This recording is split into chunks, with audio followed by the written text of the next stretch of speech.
বাংলাদেশের ৫৬,০০০ বর্গমাইলের কোথাও ১ ইঞ্চি জায়গার উপর জামাতে ইসলামের কর্মী সমর্থকরা মানুষের কাছে চাঁদা চেয়েছে অথবা জুলুম করেছে ৫ তারিখের পরে এটা কেউ বলতে পারবে না। যদি কোনো জায়গায় তার ব্যতিক্রম হয় মেহেরবানি করে আমাদেরকে জানিয়ে সাহায্য করবেন।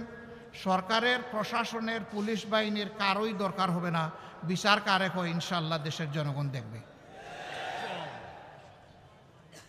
আমরা ভোগের জন্য রাজনীতি করি না, পদের জন্য রাজনীতি করি না, মানুষের মালিক বনে যাওয়ার রাজনীতি করি না।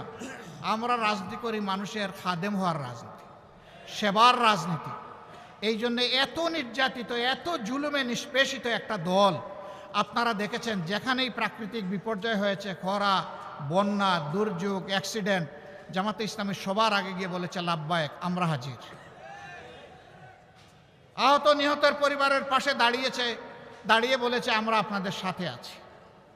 এবারও যারা শহীদ হয়েছে বিগত আন্দোলনে, প্রত্যেকটি পরিবারে আমরা দল দেখি নাই, ধর্ম দেখি নাই, আমরা সম্মান করে তাদের পরিবারের কাছে গিয়েছি, তারা আমাদেরকে গ্রহণ করেছেন, আমরা সম্মানিত হয়েছি।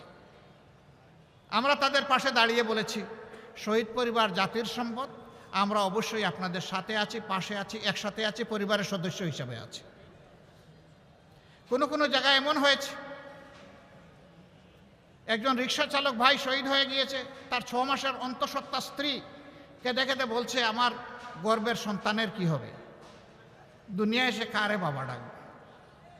অন্য মানুষের বাচ্চাগুলো যখন তাদের বাবার মুখের দিকে তাকাইয়া লাফালাফি করবে, আমার বাচ্চা তখন কি করবে? আমার এই গরিবের সংসারে আমরা তো ভালোই ছিলাম, এখন কি হবে? রাজশাহীর সেই মেয়েটাকে বলেছিলাম, মা এখন আমরা তো এই পরিবারের সদস্য, তুমি, তোমার বাচ্চা এবং তোমার পরিবার, জামাতে ইসলামী যতদিন বেঁচে থাকবে ততদিন পর্যন্ত আমাদের সম্পদ, আমরা খেলে তোমরাও খাবে। আমাদের সন্তানরা লেখাপড়া করলে একই মানের লেখাপড়া তোমার সন্তানও করবে ইনশাআল্লাহ।